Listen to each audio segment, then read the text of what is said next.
এটা বলে আপনার থেকে 4 লাখ, 5 লাখ, 3.5 লাখ নেবে।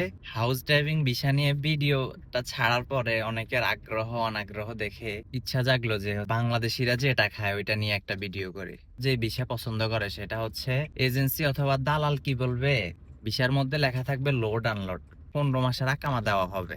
এটা বলে আপনার থেকে 4 লাখ, 5 লাখ, 3.5 লাখ নেবে, পরবর্তীতে আপনাকে পাঠাবে। সৌদি আরবে আসবেন, আপনাকে একটা রুমে রাখা হবে। ওই রুমটার মধ্যে 15 থেকে 20 জন থাকবে এবং আপনাকে খাবার হিসাবে ওই খাবারটা দেওয়া হবে। আপনি বাড়িতে যে কুকুর বিড়ালরে খাবার দিতেন তার থেকে একটু ভালো মানের খাবার দিবে এবং এই 3 মাসের মধ্যে আপনি কাজ পাইতেও পারেন, নাও পাইতে পারেন। আর যদি কাজ পেয়েও যান তাহলে আপনাকে বেতন দেওয়া হবে না।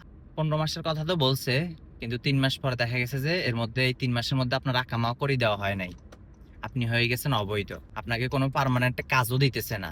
তখন আপনার কি করতে হবে? আপনার কোনো রিলেটিভ বন্ধু বান্ধব আছে কিনা খোঁজ নিতে হবে। এতে থেকে পলাই আপনারে হচ্ছে তাদের কাছে চলে যেতে হবে। গিয়ে যদি আপনি কোনো কাজের ব্যবস্থা করতে পারেন তাহলে তো আলহামদুলিল্লাহ।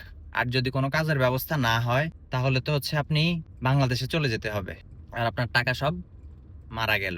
এই ভিসা মূলত বাংলাদেশিরা পছন্দ করে। কিভাবে বুঝছি? আমি যখন মেডিকেল করতে গেছি, আমি যখন ফিঙ্গার দিতে গেছি, 3 দিনের ট্রেনিং করতে গেছি, এই জায়গাগুলোতে দেখছি অধিকাংশ মানুষই ছিল ইয়ার মধ্যে লেখা থাকবে লোড আনলোড ভিসা, 15 মাসের আকামা। এই কথা বলে নিয়ে আসে। মূলত এটা হইলো সাপ্লাই কোম্পানি। প্রতিদিন শত শত মানুষ এই বিষয়ে আসতেছে আর মারা খাইতেছে।